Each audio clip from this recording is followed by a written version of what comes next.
Today I'm going to be doing something that I've not done on YouTube before, and that is make an R-rated video. I made sure not to click that this was made for kids because I'm going to be talking about Aristotle's masterpiece, an 18th century sex manual, or what some people call the dirty book of the early modern period. Now you may be thinking, what does Aristotle, the great Greek philosopher and polymath, have to do with the sex manual? And while he did write on the generation of animals, which could give some insight into the procreation of humans, the book is not by Aristotle, and it is not really a masterpiece.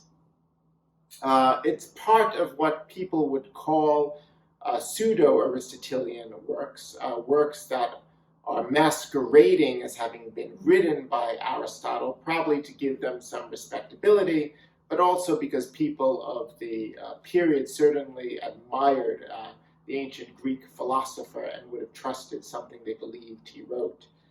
That is a subset of the larger category of pseudo-epigraphical works, works falsely attributed to somebody else, and that's a very interesting category of works to study and, of course, to collect. Because, like a pornography video, you want to get past all of this talking and right into the juicy part, I'll read right here from page 25 for a second, where it says, Section 3, a word of advice to both sexes, or directions respecting carnal copulation, though there are some that desire not to have children and yet are very fond of nocturnal embraces. And he goes on, I like that phrase, nocturnal embraces. He says, he gives directions that may make their mutual embraces most effectual. The work is divided into a practical sex manual in the first part and the second part on midwifery. But since I said this is an R-rated video, I'll concentrate, of course, on the first part. The work was published originally in 1684 in England, and for 150 years it was frequently reprinted and basically unchanged. And it owes some of that popularity to being a practical manual on how to get pregnant, but also it had appealing supermarket tabloid type woodcuts in it about monstrous births. So people certainly enjoyed looking at those. As I said, the work was pretty much unchanged because you had this long period of time where you had this ancient sexual lore, and then there was practically nothing in terms, or very little in terms of an advancement in the understanding of human sexuality. So the work could be printed without being re-edited. The information was still current.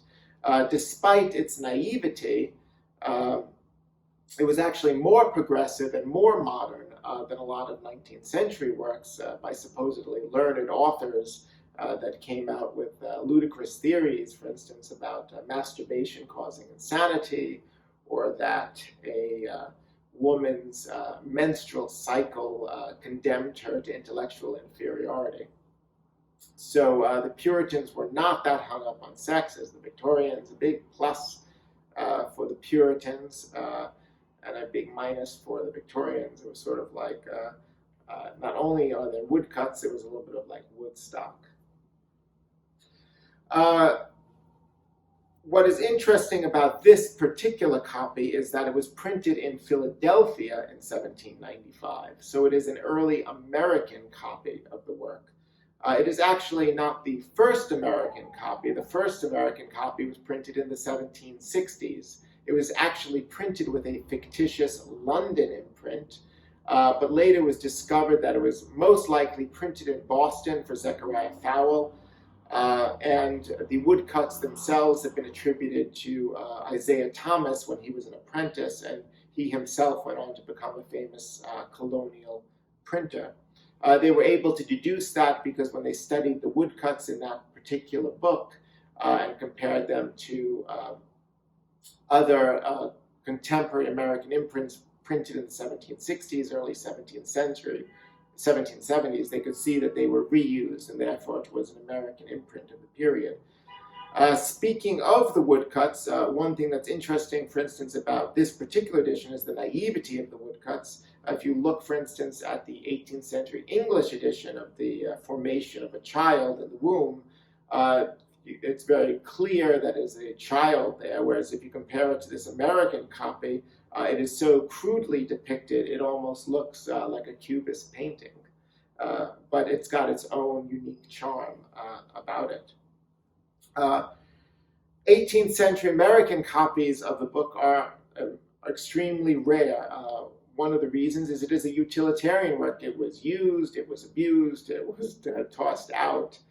But also, I would imagine that when you were gifting things to your sons and your daughters, and while you would want them to inherit, for instance, the Bible of your forebears, you would probably not want them to inherit your sex manual.